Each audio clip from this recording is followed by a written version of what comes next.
Iza Kago Cinema TV turabaramukije. Uyu ni umwanya w'amakuru mu Kinyarwanda mugezweho nanjye Cyusa Fred. Amwe mu makuru tuzindukanye muri iki gitondo nuko kimwe mu bisambo karundura cyo mu itsinda cyangwa cyo mu mutwe wiyise ngo ni 3 Signal cyafashwe cyatawe muri yombi kikongera kigatoroka ubwo cyahitanaga umupolisi wo muri Special Unity. Reka dukurikirane umunyamakuru wa Kago Cinema TV atwereka iby'inkuru irambuye. Nibyo koko dukomeje operasiyo yo gufata ibisambo bigera kuri bitatu.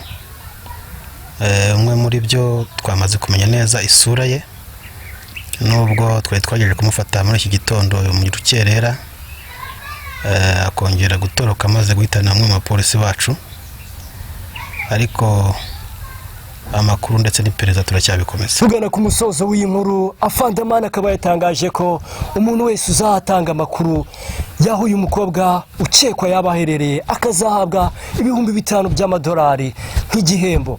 Ngayo nguko tuzakomeza kubakurikiranira iby'inkuru.